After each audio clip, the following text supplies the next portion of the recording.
There are boxing stories that inspire, there are stories that amaze, and then there are stories that quietly break your heart.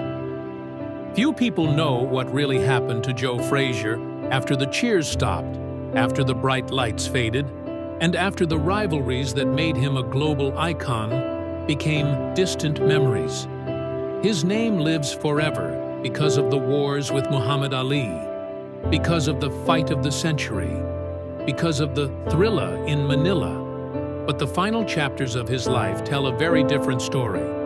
One filled not with glory, but with pain, loneliness, financial struggle, and a sense of betrayal that stayed with him until the very end.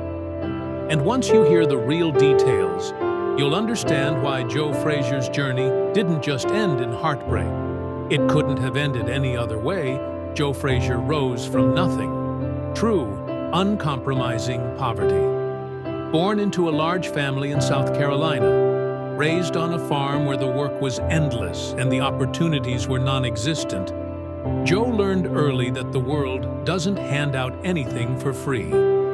He lost vision in one eye as a kid, worked in slaughterhouses as a teenager, and boxed with a style built on pure determination, constant pressure, relentless body shots, a willingness to take punishment in order to deliver his own. When he became heavyweight champion of the world, it wasn't because he had the natural gifts of Ali or the raw size of Foreman. It was because no one, absolutely no one, could break his will.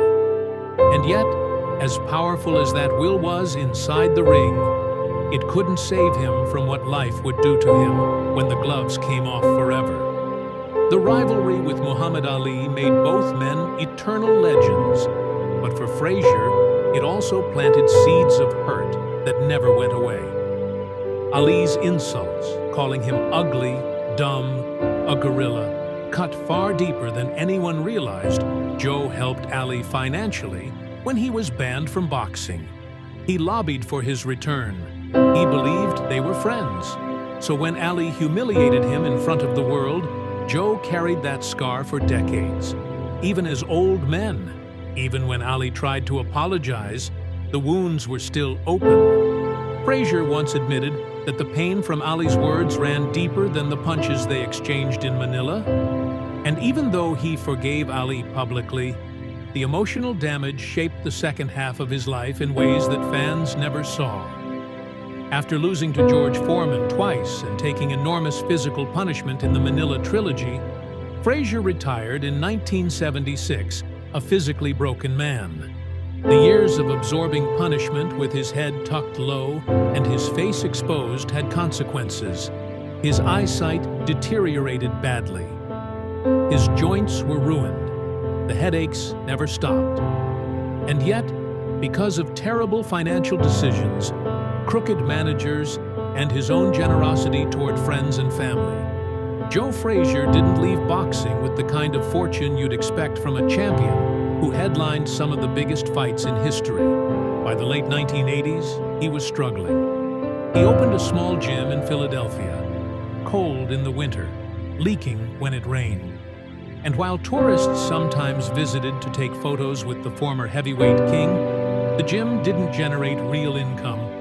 Joe kept going because it was all he had left. One of the most heartbreaking parts of Joe's later life was how much he felt forgotten.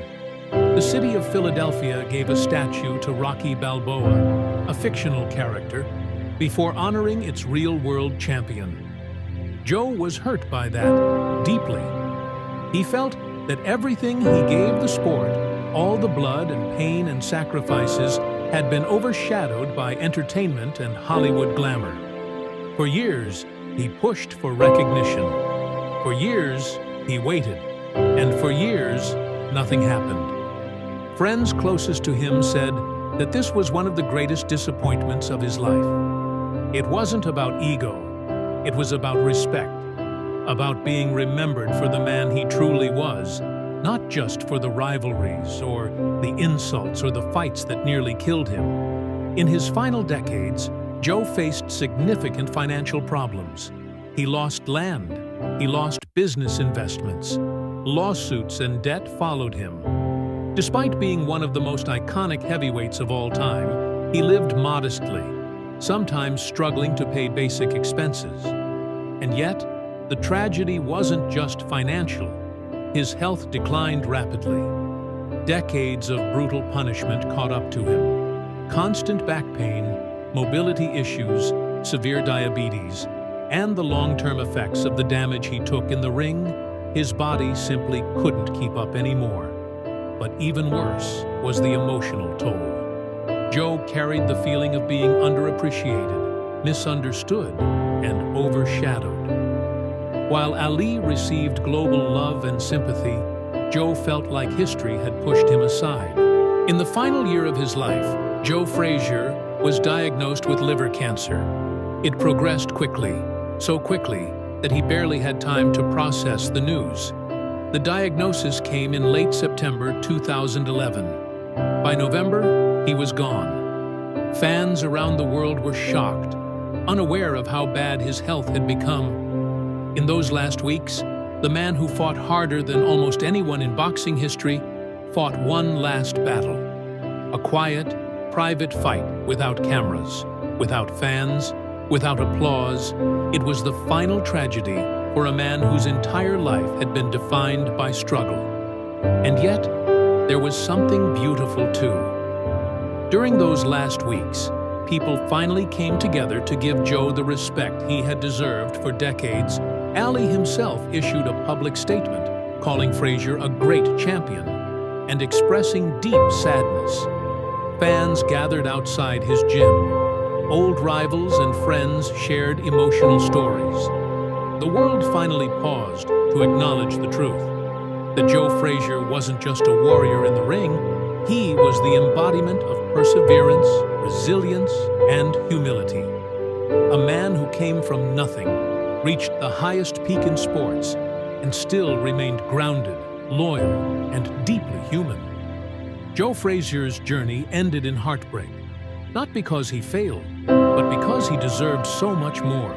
More respect, more recognition, more appreciation for the sacrifices he made. His career gave us some of the greatest moments in boxing history, but his life after boxing revealed something even more profound, that the cost of greatness can be devastating, and that even the strongest among us can be left vulnerable when the world moves on. The story of Joe Frazier is not just about boxing. It's about the price of glory, the cruelty of time, and the way legends can fade long before they should. And when we remember him now, it shouldn't be for the rivalries or the insults or the punches. It should be for the man he truly was, a fighter in every sense, a champion who never quit, and a human being who carried the weight of the world with courage until the very end. His journey may have ended heartbreakingly, but his legacy will never fade. Joe Frazier will always remain one of the greatest warriors the sport has ever known, inside the ring and especially outside of it.